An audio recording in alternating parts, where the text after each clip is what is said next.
Collector Prateek Jain పైన దాడికి ప్రయత్నించిన గ్రామస్తులు అండ్ రైతులు. అసలు ఏం జరిగింది ఇన్సిడెంట్?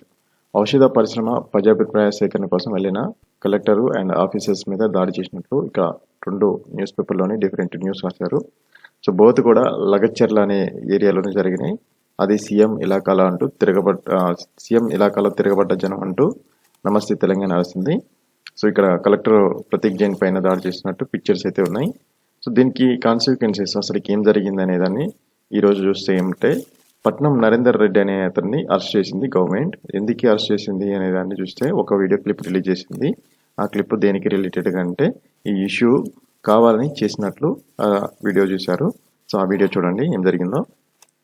సో కలెక్టర్ పై దాడికి బీఆర్ఎస్ పక్కా ప్లాన్ అంటూ కలెక్టర్ ఊర్లోకి వచ్చేలా కుట్ర చేశారంటూ కింద పైన వీడియో ఇచ్చారు. కింద బీఆర్ఎస్ నాయకులకి సంబంధించిన పర్సన్ ఎవరున్నారో ఆ పర్సన్ యొక్క క్లిప్స్, చిన్న చిన్న ఫొటోస్ అన్నిటిని దీంట్లో మనకి వీడియోలో ప్లే చేశారు. చూడండి డిఫరెన్స్ అనేది. ఒక 10 మంది అధికారుల దగ్గరికి వేలాది మంది రైతులు రావడం కంటే వేలాది మంది రైతులు అక్కడ ఉన్నారు. ఈ 10 మంది అధికారులు అక్కడికి రావచ్చు. అంతా కూడా పబ్లిక్ సర్వెంట్, పబ్లిక్ దగ్గర రావాల్సిందే. వికారాబాద్ నుంచి ఇక్కడికి వచ్చిన వాళ్ళు ఈ 2 కిలోమీటర్ల దూరంలో ఉన్నట్టు మా గ్రామాల్లో జరగట్లేదు కాబట్టి మేము రావాలి. మాకు రోడ్ కూడా కన్వీనియంట్ గా లేదు, రోడ్ బాగాలేదు, మేము వచ్చే పరిస్థితి లేదు. ఒకవేళ మీరు వికారాబాద్ నుంచి ఇన్ని కిలోమీటర్లు జర్నీ చేసి వచ్చింది కాబట్టి మీరు రావాలంటే మేము వెల్కమ్ చేస్తున్నాం. రండి రైతుల దగ్గర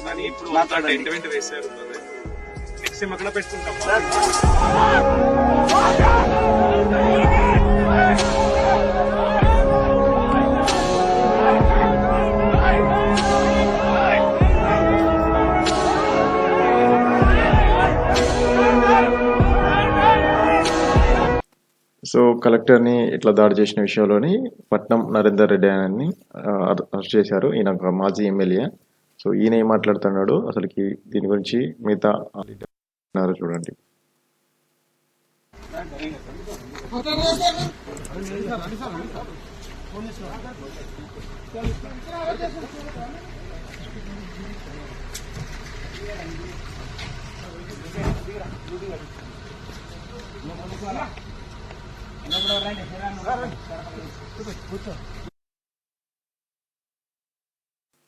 మాజీ ఎమ్మెల్యే పట్నం నరేందర్ రెడ్డి అరెస్టు దుర్మార్గం అంటూ హరీష్ రావు అండ్ కేటీఆర్ అంటారు. సురేష్ అని చెప్పి మాట్లాడుతా ఉన్నారు.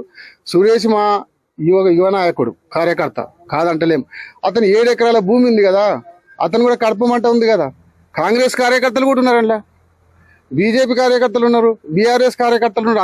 అందరు రైతులు నిన్న బైకాట్ చేశారంటే, నిన్న పబ్లిక్ హియరింగ్ పెట్టినప్పుడు ఒక్కరు కూడా పోలే అక్కడికి. ఇది మళ్ళీ పట్నం అరెస్ట్ను ఖండించిన ఎమ్మెల్యే సబితా ఇంద్రారెడ్డి. ఇట్లా పట్నం గురించి ఇదైతే ఇష్యూ, ఒక కలెక్టర్ మీద ఇట్లా దాడి చేయడం అనేది మరీ దురదృష్టకరం. సో ఇది ఇట్లా చాలా బాధాకరం. ఎంతో కష్టపడి చదివి ఒక మంచి సర్వీస్ చేద్దామని వస్తారు, అలాంటి వాళ్ళ మీద దాడి చేయడం అనేది మన ప్రజలకి, గ్రామస్తులకి కానీ ఇట్లా తగది కాదు. ఎందుకంటే ప్రతి ఒక్కరు కూడా వాళ్ళకి సపోర్ట్ చేసి వాళ్ళకి కావాల్సిన ప్రాబ్లమ్స్ని వాళ్ళు ఎక్స్ప్లెయిన్ చేస్తే, వాళ్ళు ఏంటంటే మినిస్టర్స్కి ఎక్స్ప్లెయిన్ చేసేసి వాళ్ళు దాని మీద ఎలా వర్కౌట్ చేయాలి, దాన్ని ఎలా మనం ఇష్యూని సాల్వ్ చేయాలనేది డిస్కస్ చేసి మనకి హెల్ప్ చేస్తారు. అలాంటి డిస్ట్రిక్ట్ కలెక్టర్స్ని ఇలా దాడి చేసి ఇలా పొలిటికల్ ఇష్యూస్గా తీసుకొస్తున్నారు. సో మన తెలంగాణలో రోజు రోజుకి డెవలప్మెంట్ కంటే ఇష్యూస్ మీద ఎక్కువ వాళ్ళు వర్క్ చేసేట్టు ఉన్నారు. సో అది మరి మీ ఒపీనియన్ ఏముందో కింద కామెంట్లో చేయండి. అంతే, నా ఛానల్ని షేర్ చేసి సబ్స్క్రైబ్ చేయండి. Thank you.